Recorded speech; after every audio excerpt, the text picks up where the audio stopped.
الحمد لله نحمده ونستعينه ونستغفره ونؤمن به ونتوكل عليه ونعوذ بالله من شرور أنفسنا ومن سيئات أعمالنا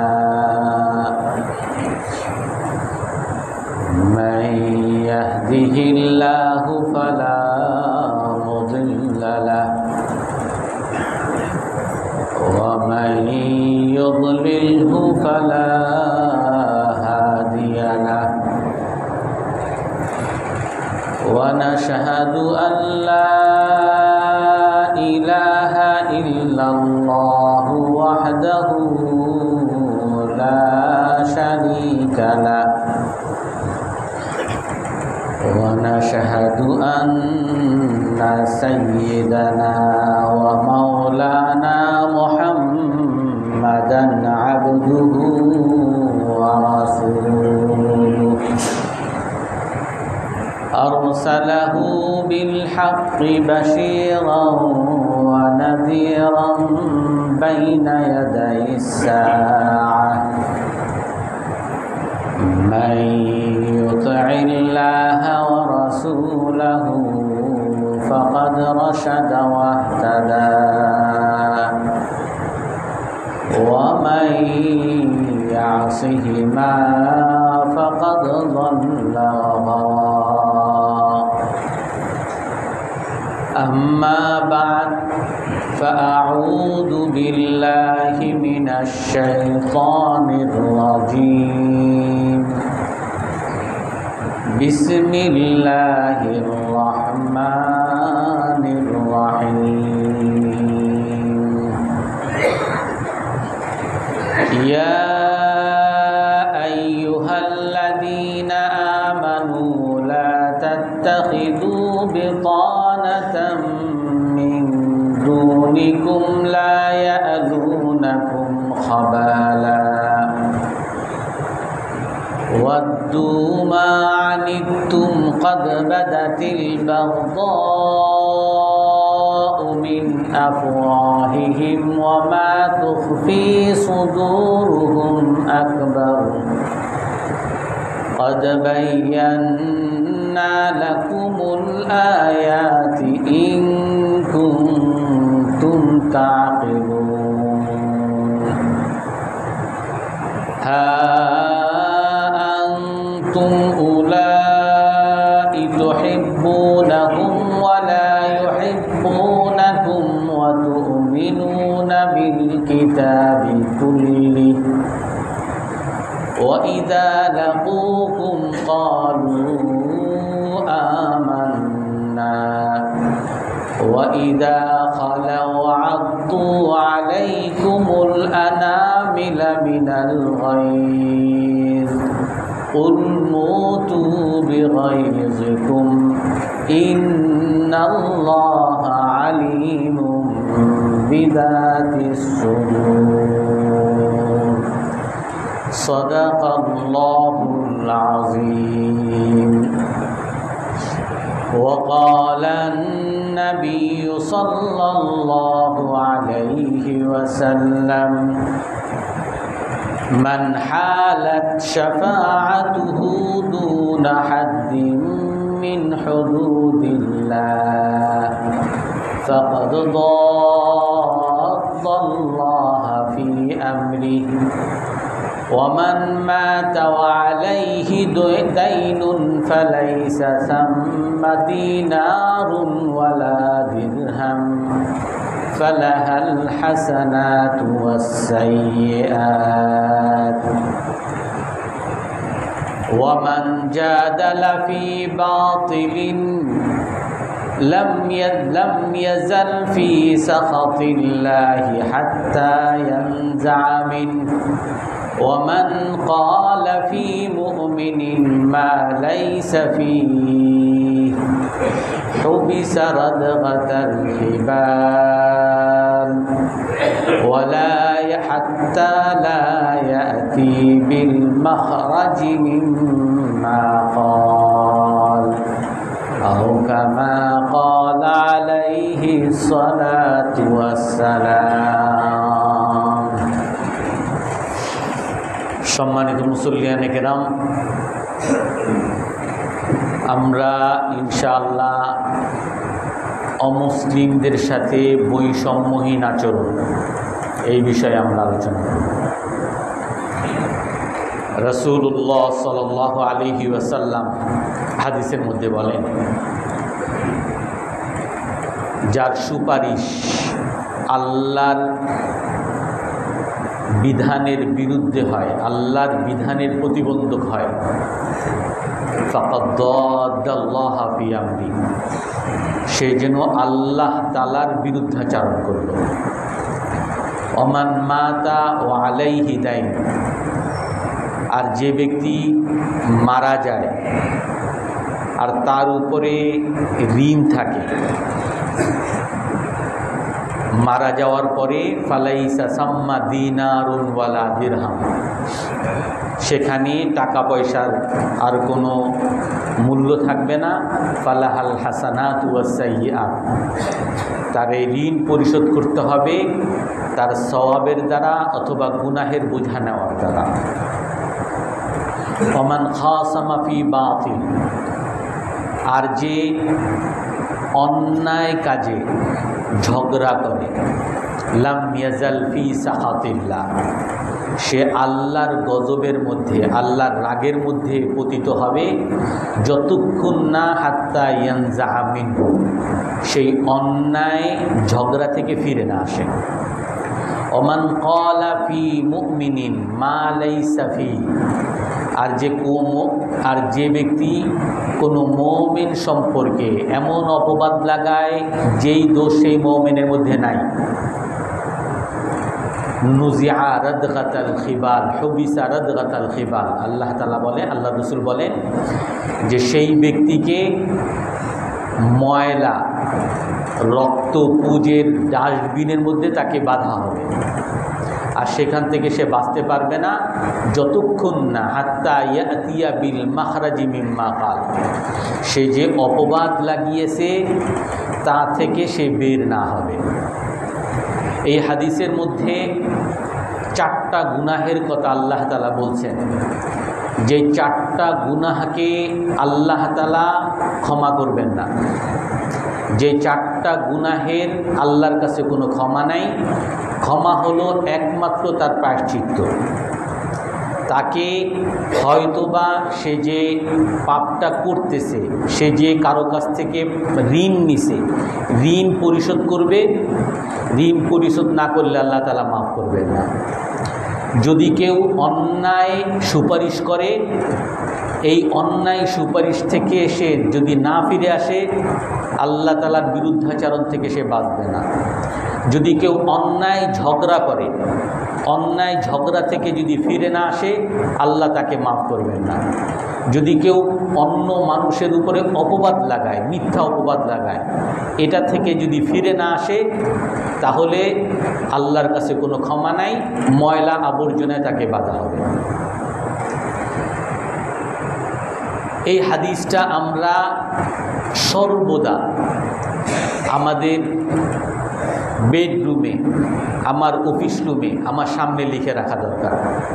সমস্ত কর্ম কাজ করার ক্ষেত্রে এগুলো আমাদের সামনে লিখে রাখা দরকার। বিশেষ করে বর্তমান যুগে, যেই যুগটা আমার গত 2 সপ্তাহ আগে তাফসীরের মধ্যে একটা আয়াত দিয়েছিল, আমি বলেছিলাম যে সে যুগ হলো দাজ্জালের যুগ। দাজ্জাল কানা, সে শুধু নিজেরটাই দেখবে, নিজের স্বার্থ ছাড়া মানুষ কিছু বুঝবে না। আর একটা হলো দাজ্জাল মিথ্যাবাদী। বর্তমান যুগ বা এই শেষ যুগ, মিথ্যাকে আকর্ষণীয় রূপে উপস্থাপন করা হয় আর সত্যকে ঘৃণিত রূপে উপস্থাপন করা হয়। আমরা এই জিনিসগুলো সর্বদা আমাদের সামনে রাখব। রাসূলুল্লাহ সাল্লাল্লাহু আলাইহি ওয়াসাল্লাম মুসলমানের জন্য একটা অন্যতম বিধান রাখছেন যে মুসলমান, রাসূল যখন মদিনায় আসেন তখন মদিনা সনদ হয়, আর সেই মদিনা সনদের অনেকগুলো ধারার মধ্যে একটা ধারা সিরাত ইবনে হিশামের প্রথম খণ্ডের 143 নম্বর পৃষ্ঠা আছে, ইন্না লিগাইরিল মুসলিমিনা আমওয়ালাহুম ওয়া দীনাহুম ওয়া লা ইউজবারুনা আলা দীনিল ইসলাম, যে অমুসলিমদের জন্য স্বাধীনতা থাকবে তাদের সম্পদের ক্ষেত্রে, অমুসলিমদের জন্য স্বাধীনতা থাকবে তার ধর্মীয় ক্ষেত্রে। কোনো অমুসলমানকে ইসলাম গ্রহণ করার জন্য বাধ্য করা যাবে না এবং কোনো অমুসলমানের কোনো সম্পদ অন্যায়ভাবে গ্রাসও করা যাবে না। এটা একটা মুসলমানের জন্য মৌলিক ধারা। রাসূলুল্লাহ সাল্লাল্লাহু আলাইহি সাল্লাম হাদিসের মধ্যে বলেন, মান যালামা মুআহিদান, যে অমুসলিম কিন্তু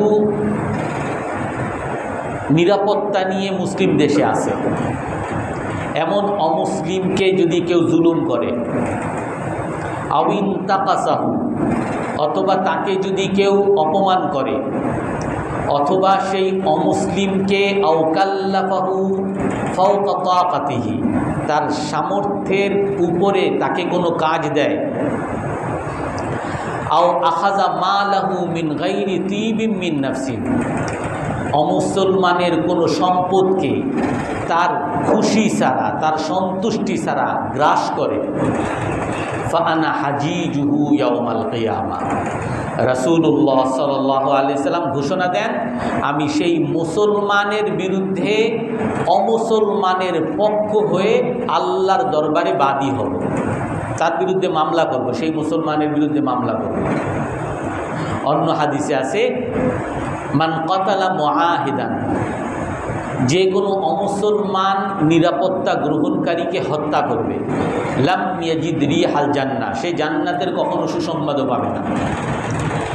আর জান্নাতের ঘ্রাণ, ওয়া ইন্না রিহাহু তুজাদু মিন মাসিরাতি 70 সানা আও 40 সানা, আর জান্নাতের সুঘ্রাণ 40 বছর দূর থেকে, আর এক বর্ণনা আছে 70 বছর দূর থেকে জান্নাতের সুঘ্রাণ পাওয়া যায়।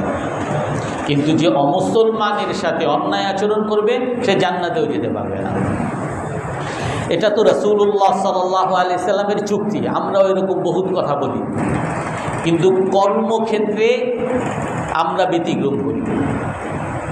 আমরাও মানি ইসলাম বলে অমুসলমানের সাথে সর্বদা বৈষম্যহীন আচরণ করতে। এক জায়গায় লেখা দেখলাম, ধর্ম যার যার, দেশটা সবার, উৎসব সবার, এটা তো শিরকি কথা। ধর্ম যার যার, দেশটা সবার। আমার বাংলাদেশ মুসলমানের জন্য, বাংলাদেশ হিন্দুর জন্য, বাংলাদেশ খ্রিস্টান ইহুদি সকলের জন্য। দেশের যতটুকু অধিকার, সকল অধিকার আমার জন্য যেমন আছে, একটা ইহুদি খ্রিস্টান হিন্দুর জন্য তেমন আছে। রাসূল মুসান্নাফ ইবনে আবি শাইবার হাদিসে বলেন, উতরুকুহুম ওয়াদিনাহুম মা লানা ওয়া মা আলাইহিম, তোমরা অমুসলিমদেরকে তাদের ধর্মীয় স্বাধীনতা দিয়ে দাও, তাদের জন্য সেই অধিকার আছে যা আমাদের জন্য আছে, তাদের কাছে সেটাই দেশের পাওনা আছে যেটা মুসলমানের জন্য পাওনা আছে। অর্থাৎ দেশের নাগরিক হিসাবে মুসলমান অমুসলমান সকলে সমান, এবং অমুসলমানকে নাগরিক হিসাবে রাসূলুল্লাহ সাল্লাল্লাহু আলাইহি ওয়াসাল্লাম কখনো ভিন্ন চোখে দেখেন নাই। আমরা এই হাদিসগুলো, এই বর্ণনাগুলো আগে অনেকবার বলেছি, তারপরও বলি। রাসূলের যুগে মুসলমানের বিরুদ্ধে ইহুদির পক্ষে হয়ে কোরআনে কারীমের আয়াত নাজিল হয়েছে। তুরমা ইবনে উবাইরা এক মুসলমান, সেই মুসলমান আরেক মুসলমানের বর্ম চুরি করে। তো চুরি করার পরে সেই বর্মের মালিক বর্ম খুঁজতে খুঁজতে গিয়ে সেই চোরকে সে ধরার চেষ্টা করে, আর চোরের উপরে সন্দেহ বড় আবর্তিত হয়ে যায় যে চোরকে তল্লাশি করতে হবে। তো সেই সময় সেই চোর তোয়ামা ইবনে উবায়রা সে বাঁচার জন্য সে তার বাসা থেকে অন্ধকারে ওই বর্ম নিয়ে তার পাশে তার প্রতিবেশী এক ইহুদির বাসায় দিয়ে আসে। তখন সে মুসলমানের সাথে দাঁড়িয়ে বলে যে তোমার বর্ম অমুক ইহুদি চুরি করছে। তো সবাই মিলে, সকল মুসলমান মিলে তাকে ধরছে যে তোমার বাসা তল্লাশি করব। তো ইহুদি অস্বীকার করে, না তোমার বাসা তল্লাশি করব। তো সবাই মিলে বাসা তল্লাশি করে দেখে যে ওই ইহুদির বাসায় বর্ম পাওয়া গেছে। তো রাসূলুল্লাহ সাল্লাল্লাহু আলাইহি ওয়াসাল্লামের কাছে বিচার আসে, হে আল্লাহ রসুল, অমুকের বর্ম অমুক ইহুদি চুরি করছে, আর এই সাক্ষী, সবাই মিলে তল্লাশি করে তার বাড়ি থেকে বর্ম পাওয়া গেছে। তো রাসূলুল্লাহ সাল্লাল্লাহু আলাইহি সাল্লাম অন্য হাদিসেও বলছেন, ইন্নাকুম তাখতাসিমুনা ইলাইয়া, তোমরা আমার কাছে অনেক সময় বিচার নিয়ে আসো। ওয়ালা আল্লাহ বা'দাকুম আলহানা বিহুজ্জাতিহি বা'দ, তোমরা আমার কাছে দলিল প্রমাণ দিয়ে মিথ্যা ফয়সালা হয়তো তোমার পক্ষে করে নিতে পারো। আমি মানুষ হিসাবে দলিল প্রমাণের আলোকে যদিও তোমাকে মিথ্যা ফয়সালা দিয়েও দেই, তাও জেনে রাখবা ফা ইন্নামা আকতাউ লাহু কিতাআতান নার, আমি তোমাকে জাহান্নামের এক টুকরা দিয়ে দিলাম। আমি রসুলও যদি দেই দলিল প্রমাণের আলোকে, তাও তোমাকে জাহান্নামের টুকরা দিয়ে দিলাম। তো রাসূলুল্লাহ সাল্লাল্লাহু আলাইহি ওয়াসাল্লামের কাছে যখন বিচার নিয়ে আসছে, দলিল প্রমাণের আলোকে, তল্লাশির আলোকে প্রমাণিত হয়েছে ইহুদি এখানে চোর সাব্যস্ত হয়েছে। তো ওই ইহুদির বিরুদ্ধে রাসূলুল্লাহ সাল্লাল্লাহু আলাইহি ওয়াসাল্লাম যখন বিচার করতেছিলেন মুসলমানের পক্ষে ইহুদির বিপক্ষে, কোন ইহুদি? যে ইহুদি সারা জীবন রাসূলের শত্রুতা করে গেছে, রাসূলকে হত্যা করার জন্য বিষ খাইয়েছে, রাসূলকে তাদের বাড়িতে ডেকে নিয়ে উপর থেকে লোহা ফেলে রাসূলকে হত্যা করতে চাইছে, রাসূলের যুদ্ধের সময় মুনাফিকি করে কুরাইশদেরকে ডেকে নিয়ে এসে মদিনার উপর আক্রমণ করিয়েছে। সেই ইহুদিরা, সেই বিশ্বাসঘাতক ইহুদির বিরুদ্ধে মুসলমানের পক্ষে রাসূল যখন ফয়সালা দিতেছিলেন, আল্লাহ তাআলা আয়াত নাযিল করেছেন, ইন্না আনজালনা ইলাইকাল কিতাবা বিল হক লিতাহকুমা বাইনান নাস বিমা আরাকাল্লাহ ওয়ালা তাকুল লিল খাইনিনা খাসিমা। হে আল্লাহ রসুল, আমি আপনার কাছে কোরআনে কারীম অবতরণ করেছি, আপনি কোরআনে কারীমের অনুযায়ী সর্বদা মানুষের মাঝে আপনি ফয়সালা করবেন, তবে আপনি দুর্নীতিবাজ চোরের পক্ষে কখনো সাফাই গাইবেন না। অর্থাৎ যেই মুসলমানের পক্ষ হয়ে আপনি ফয়সালা করতেছেন, এই মুসলমান যদিও নামকে ওয়াস্তে মুসলমান, আসলে সেই দুর্নীতিবাজ, আসলে সেই চোর। আপনি তার পক্ষ হয়ে ইহুদি হলেও আপনি তার বিপক্ষে এই বৈষম্যমূলক আচরণ করতে পারেন না, এই বিচার করতে পারেন না। আল্লাহ তাআলা আয়াত নাযিল করে বলেন, ওয়াস্তাগফিরিল্লাহ, আল্লাহর কাছে আপনি ক্ষমা চান। ইসলাম এমন একটা ধর্ম যে শত্রুও যদি হয় তারপরেও তার সাথে বৈষম্যহীন আচরণ করতে হবে, এটাই আমাদেরকে শিখিয়েছে।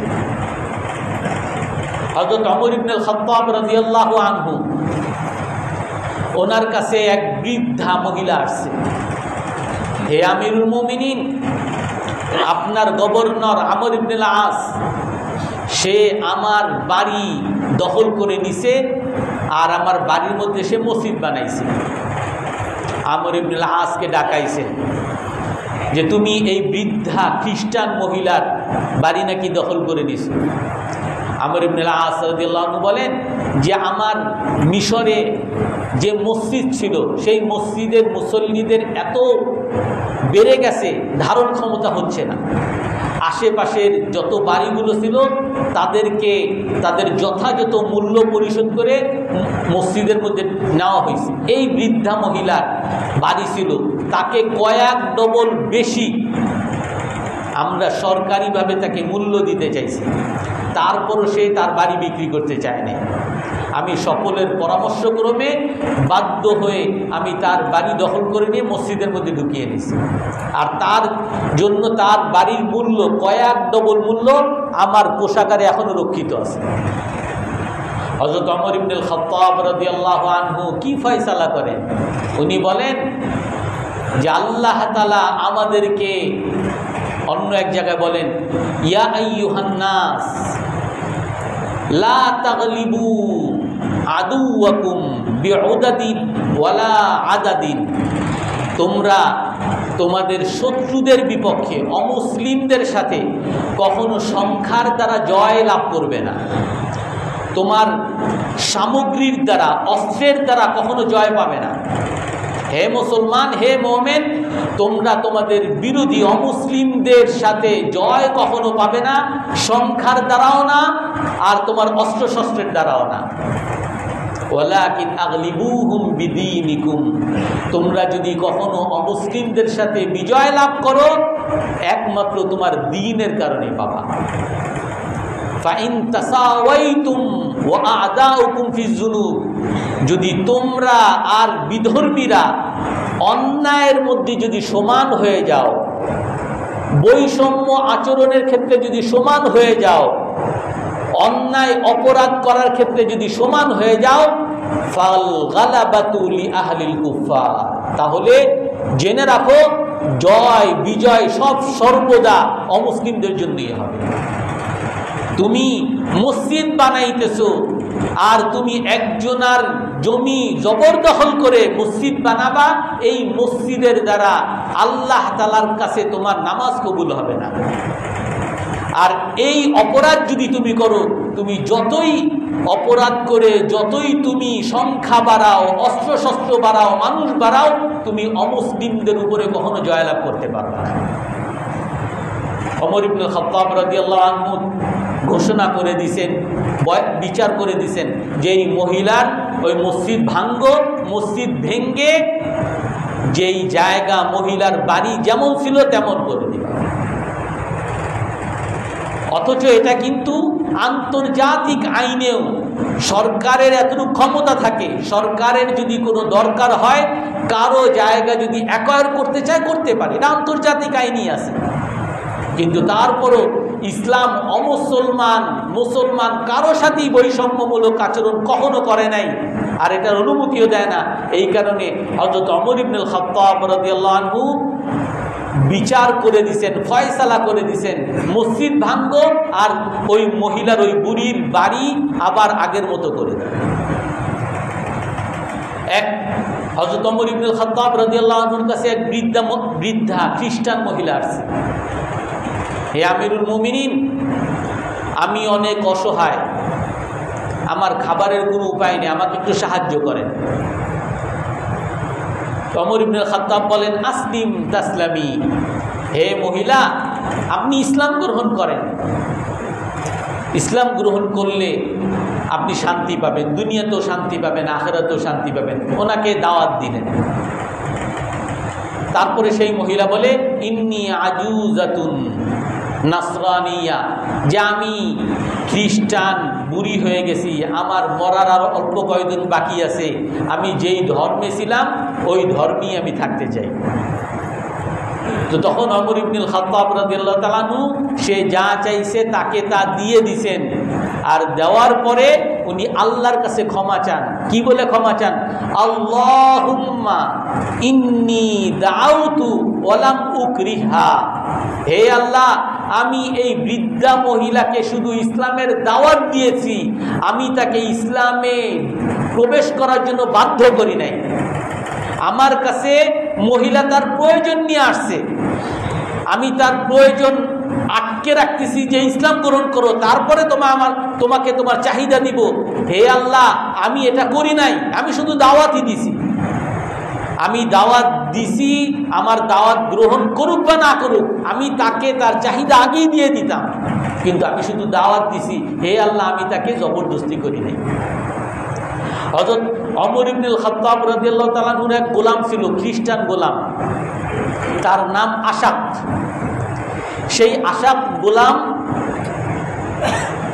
তাকে হযরত ওমর ইবনুল খাত্তাব রাদিয়াল্লাহু আনহু বলেন, আসলিম তাসলামি, হে আশাক, তুমি খ্রিস্টান রইছো, মুসলমান হও।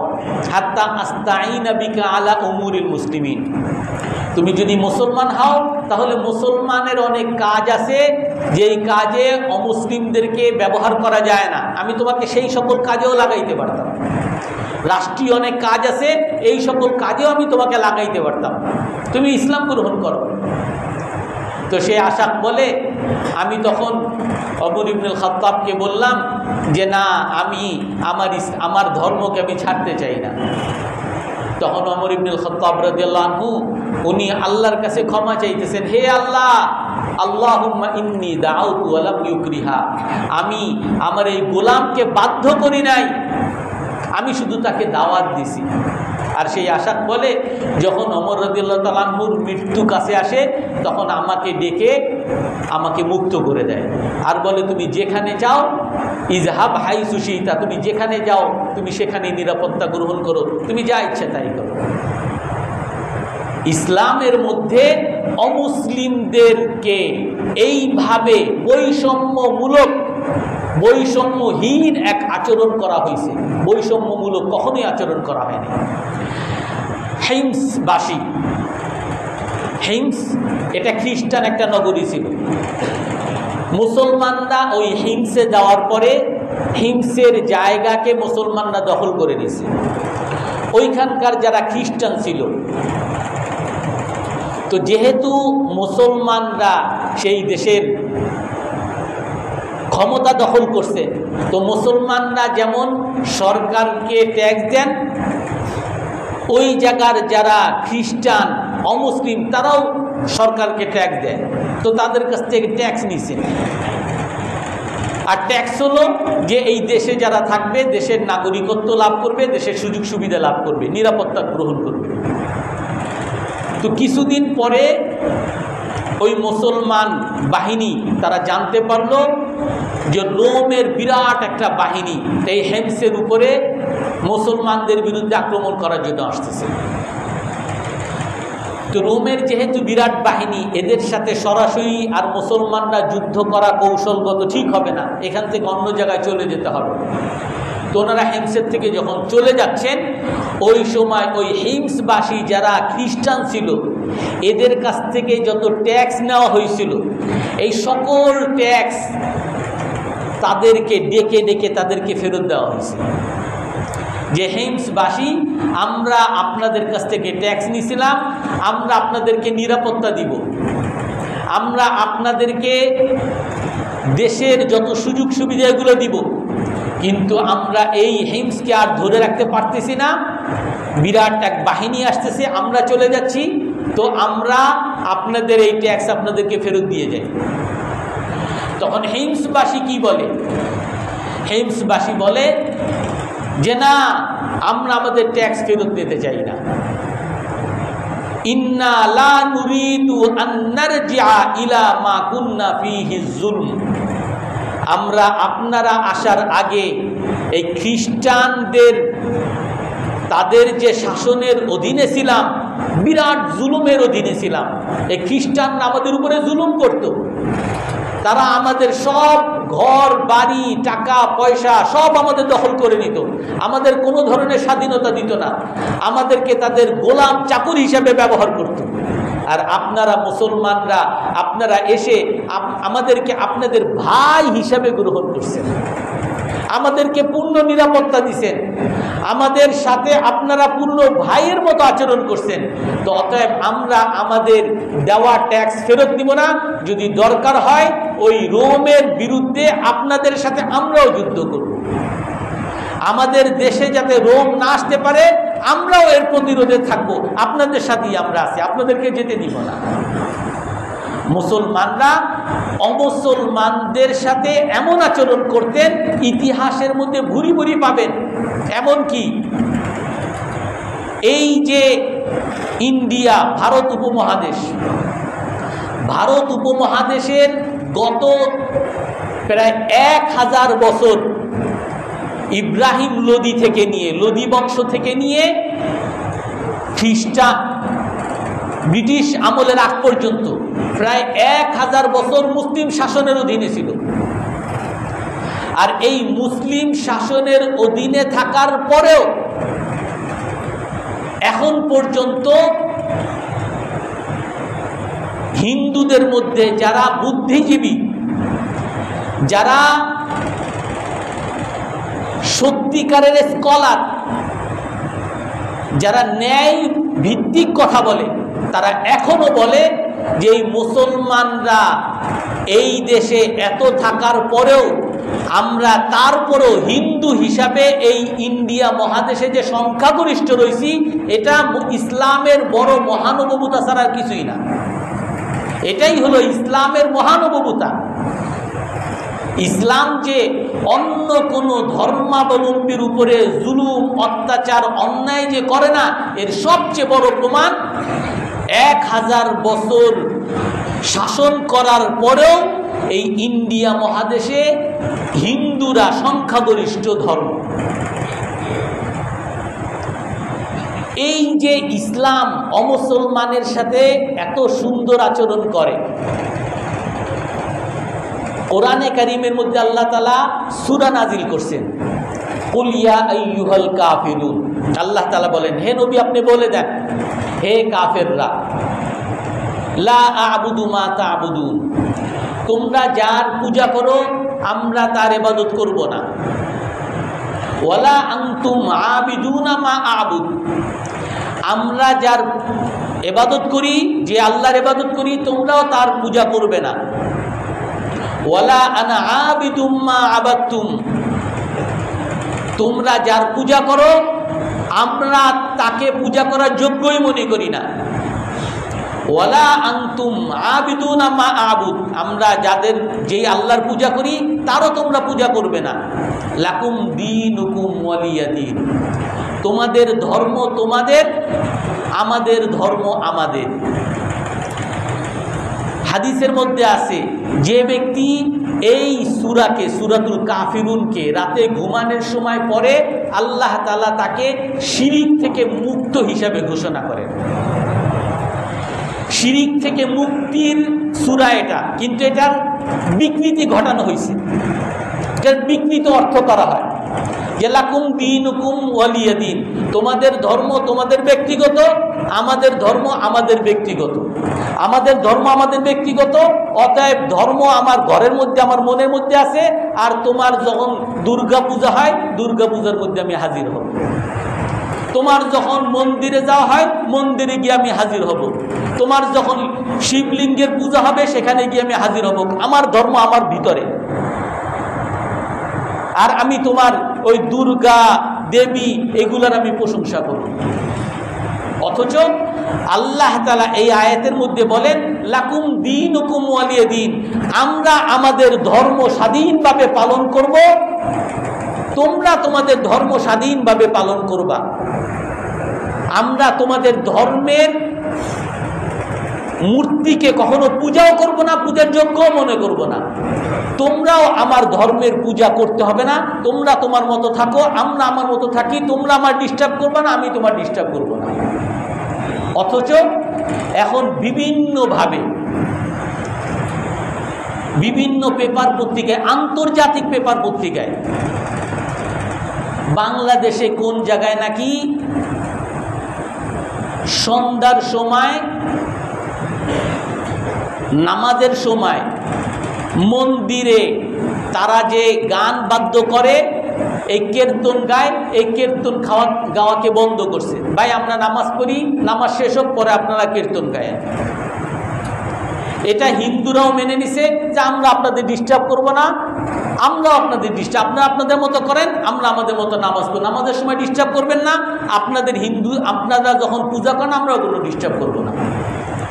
আর এইটাকে বিকৃত করে তারা উপস্থাপন করে যে হিন্দু ধর্মে সন্ধ্যার সময় তাদের আসল কীর্তন আর এগুলা নিষিদ্ধ করে দিছে। হিন্দু ধর্মের আচার আচরণ মুসলমানরা করতে দিতেছে না। শুধু তাই না, গতকাল একটা ইসে দেখলাম, নিউজ বিজনেস স্ট্যান্ডার্ডে, কুড়িগ্রামে একটা স্কুলে সাধারণ যারা ধর্মীয় শিক্ষক মানে ইসলামী শিক্ষক, সে তো তার মেয়েদেরকে বলবেই যে তোমরা সবাই মাথায় ওড়না পরে আসবে। আর আমাদের দেশের সকল স্কুলের গার্লস স্কুলের সিস্টেমে এটা মাথায় ওড়না পরে আসা। তো মাথায় ওড়না পরে আসতে কেন বলা হয়েছে, এইগুলা নিয়ে ওই জায়গার যারা হিন্দু জনগোষ্ঠী ছিল তারা নাকি ওই জায়গার প্রধান শিক্ষক, ধর্মীয় শিক্ষক দুজনে মারছে। আর কি বলছে যে আপনারা বোরকা পড়তে, হিজাব পড়তে বাধ্য করছে। ওনারা বলে যে আমরা হিজাবের কথাই তো আসবে না, ছোট ছোট বাচ্চা এদেরকে আমরা কেন বোরকা পড়তে বলবো, আমরা আমাদের মতো শুধু মাথায় ওড়না পড়তে বলছি। তারা নাকি হিন্দু মেয়েদেরকে হিজাব পড়তে বাধ্য করছে, হিন্দু মেয়েরাও তো মাথায় ওড়না দেয়, এইগুলো নিয়ে তাদেরকে মারছে। ওইখানে আগে নাকি কোরআন শরীফ যেমন পিটিতে পড়া হইতো, এইভাবে গীতা পাঠও করা হইতো। তো গীতা পাঠকে বন্ধ কেন করছে, শুধু কোরআন কেন পড়া হয়, এই জন্য তাদেরকে আইসা মারছে।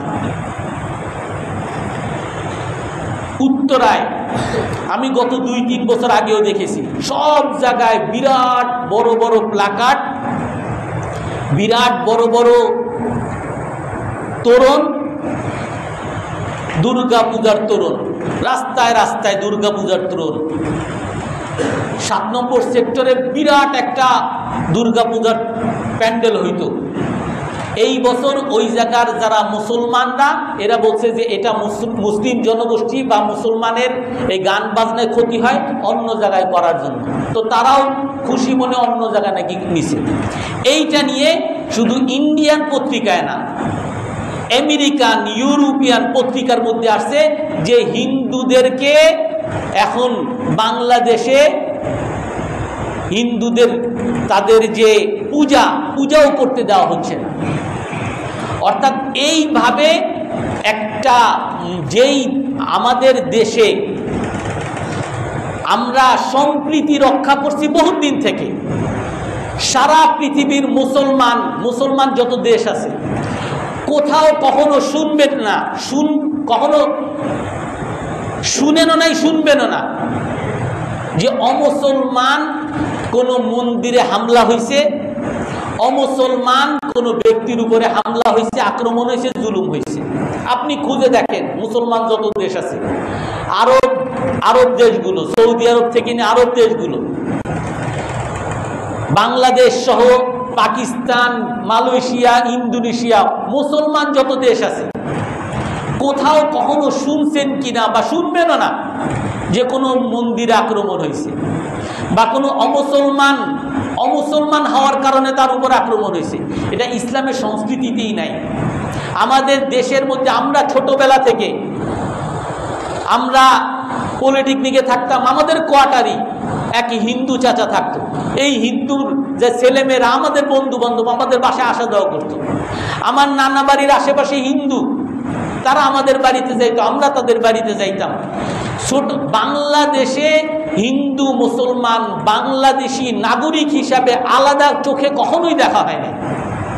কিন্তু এই অমুসলমানরাই, হিন্দুরাই রাজনৈতিক ফায়দা লুটার জন্যই তাদেরকে বিভিন্ন সময় ব্যবহার করা হয়েছে, এখনো ব্যবহার করা হইতেছে। যেখানে আপনি সারা বাংলাদেশের কোথাও দেখবো না, বরং এমনও আসছে কিছুদিন আগে মাদ্রাসার ছাত্ররা মন্দিরের সামনে গিয়ে পাহারা দিছে। এগুলো বিভিন্ন পেপার পত্রিকা, টিভিতেও আসছে। আর অথচ এখন পর্যন্ত ইন্ডিয়ান পত্রিকা, মিডিয়ায় তো আছেই, সারা পৃথিবীর বিভিন্ন মিডিয়ায় আসতেছে যে বাংলাদেশে ইসলামিস্ট এক্সট্রিমিস্ট চরমপন্থী ইসলামের উত্থান হইতেছে। আর চরমপন্থী ইসলামের কারণে সংখ্যালঘু হিন্দুরা কোণঠাসা হয়ে পড়ছে। আপনারা তাদের জন্য দুঃখ না, তারা বলবে, প্রোপাগান্ডা চালাবে। দুঃখ হলো মুসলমানদের জন্য।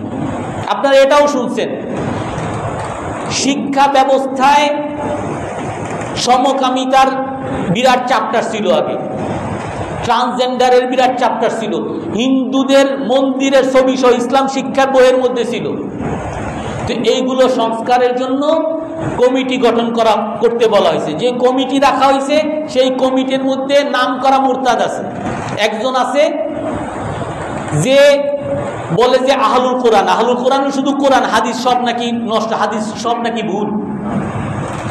আর একজন নাস্তিক বলে যে বইয়ের মধ্যে ওরনা লেখা আছে, ওতে ওরনা, এর দ্বারা নাকি বাচ্চাদের ছোটবেলার থেকেই ধর্মীয় মনোভাব তৈরি হয়।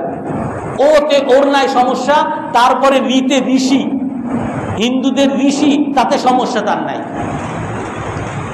এক জায়গায় লেখা দেখলাম যে এই সমস্ত সেকুলারদের অন্য সকল ধর্মীয় মতবাদের ক্ষেত্রে কোনো সমস্যা নাই, শুধু ইসলামের ক্ষেত্রে সমস্যা। অন্য কোনো পোশাকে ল্যাংটা হোক, ল্যাংটা হয়ে ঘুরুক, তাতেও সমস্যা নাই, শুধু বোরকায় সমস্যা। অন্য কোনো ধর্ম পালনে কোনো সমস্যা নাই, শুধু মাথায় টুপি আর মুখে দাড়িতে সমস্যা। এর মধ্যে একজন আমাদের যাদেরকে কমিশনের মধ্যে রাখা হয়েছে, এমন এক কমিশনও বলে যে এই কমিটি, শিক্ষা কমিটি বাতিল করা হয়েছে নাকি উগ্রপন্থী মুসলমানদের কাছে আপোষকামিতা করে, তাদের কাছে নাকি নত হয়ে গেছে। সমকামিতা একটা অপরাধ। এদের মধ্যে কিছু কিছু আবার দেখলাম বৈষম্য বিরোধী নেতাও বলে যে সমকামিতা নাকি এটা অধিকার। সমকামিতা যদি অধিকার হয় তাহলে চোরিও তো অধিকার হবে। চোররে কেন আমরা খারাপ বলবো? ডাকাতরে কেন আমরা খারাপ বলবো?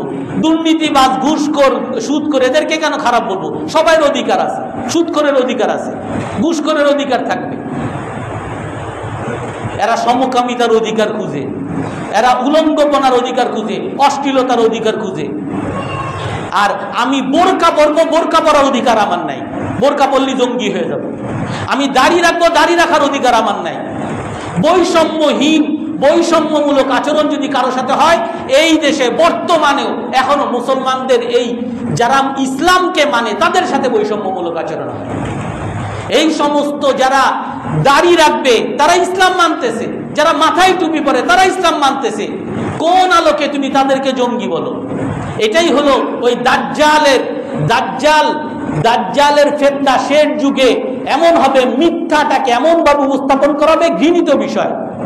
দাড়ি রাখা একটা ভালো জিনিস, নবীর সুন্নত, এটাকে এমন ভাবে উপস্থাপন করা হয়েছে যে দাড়ি রাখছে এই হলো উগ্র, এই হলো চরমপন্থী, এই হলো জঙ্গি। আজকে আপনারা দেখছেন এখন সকলের কাছে প্রমাণিত হয়েছে, এই জঙ্গি বলে যাদেরকে ধরা হইতো, সকল নিরীহ মানুষগুলোকে ধরে ধরে তারা আয়না ঘরে রাখত। এখন প্রমাণিত হয়েছে এই জঙ্গি বলে যাদেরকে অপমান করা হইতো, বাংলাদেশে জঙ্গি বলতে কিছুই ছিল না।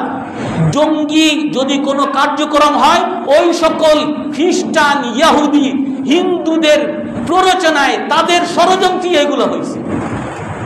এখনো যদি কোনো মন্দিরে যদি আক্রমণ হয়, ওই হিন্দুদের প্ররোচনাই হয়, তাদের ষড়যন্ত্রী হয়। কোনো মুসলমান কোনো মন্দিরে কখনো আক্রমণ করে না। কোনো মন্দিরে যদি কোনো আক্রমণ হয়, আপনার প্রমাণিত হয়েছে এগুলো ধরা খাইছে। বিভিন্ন মন্দিরে আগুন দিছে, ধরা খাইছে যে হিন্দু মানুষ, তারা মন্দিরে আগুন দিতেছে। কোনো বাংলাদেশের কোনো মুসলমান কোনো মন্দির আক্রমণ করে না। সামনে যেহেতু দুর্গা পূজার একটা বড় সময় আসতেছে, অনেকেই বলতেছে যে এই সুযোগটাকে কাজে লাগানোর এই ষড়যন্ত্রকারীরা বড় একটা মোক্ষম সুযোগ হিসাবে তারা মনে করতেছে। এই সময়টায় যদি কোনো জায়গায় আগুন লাগানো যায়, কোনো জায়গায় হিন্দুর উপরে যদি আক্রমণ করা যায়, তাহলে তারা যেই মিথ্যা প্রোপাগান্ডাগুলো চালাইতেছে যে দাড়ি রাখাই হলো জঙ্গিবাদ, মাথায় টুপি পরাই হলো জঙ্গিবাদ, মসজিদে নামাজ পড়াই হলো জঙ্গিবাদ, এই সকল প্রোপাগান্ডাগুলোকে তারা সাব্যস্ত করতে পারবে। এই জন্য আমাদের সকলকে এই ক্ষেত্রে আমাদেরকে সচেতন থাকতে হবে। আমরা সকলে সচেতন থাকবো তো ইনশাআল্লাহ। আমরা আমাদের ইসলাম, আমাদের আল্লাহ তাআলা, আমাদের রাসূলুল্লাহ সাল্লাল্লাহু আলাইহি ওয়াসাল্লাম বলেছেন, আমাদের দেশে, মুসলমান দেশে যত অমুসলিম থাকবে তারা যদি নিরাপত্তা নিয়ে, তারা যদি এই দেশের নাগরিকত্ব নিয়ে থাকে, তাহলে আমার মুসলমান হিসাবে যতটুকু অধিকার, ওই অমুসলিম হিন্দুরও ততটুকু অধিকার। তার জমি দখল করা আমার জন্য জায়েজ নাই, তার সম্পদ দখল করা, সম্পদের উপর হাত দেওয়া আমার জন্য জায়েজ নাই, তাকে অপমান করা আমার জন্য জায়েজ নাই, তার মন্দির আক্রমণ করা, মন্দিরকে অপমান করা আমার জন্য জায়েজ নাই। এটা ইসলামের কথা। এই জন্য আমরা এই ইসলামের কথাগুলোকে, ইসলামের উদারতাগুলোকে আমাদের প্রকাশ করে এই সকল প্রোপাগান্ডা, এই সকল মিথ্যা, সবচেয়ে বড় ভয়ঙ্কর হলো এই মুসলমান নামধারী যারা এই হিন্দুদের প্রোপাগান্ডায় যারা কাজে লাগে। আরো ভয়ঙ্কর দুঃখের বিষয়, গত 2-3 বছর, আমি এই বছর এখনো দেখি নাই, 2-3 বছর আমি দেখেছি হিন্দুদের একটা পূজা হয়, বাংলাদেশের সকল মিডিয়ায় এই পূজার এমন ভাবে হাইলাইট, ওই পূজায় এই শুরু করছে, এই মন্দির নিচে এই করতেছে, মিছিল করতেছে, এই পানিতে ফেলতেছে। অথচ বাংলাদেশে নামাজ হয়, সারা পৃথিবীর, সারা বাংলাদেশের প্রতিটা মসজিদে মসজিদে জুম্মার নামাজ হয়। কোনোদিন দেখলাম না কোনো একটা মসজিদের জুম্মার একটা সম্প্রচার হয়েছে, কোনো একটা বয়ানের সম্প্রচার হয়েছে, ওয়াজ মাহফিলের কোনো একটা নিউজ হয়েছে। আর ওই হিন্দুদের মন্দিরের পূজা হইতেছে, অমুক পূজা হয়েছে, সারা বছরই তাদের পূজা থাকে। আর পূজার এই মিডিয়াগুলা এমন ভাবে কাভারেজ, আর মুসলমানের কোনো কাভারেজ নাই। এগুলো কি বৈষম্যমূলক আচরণ না?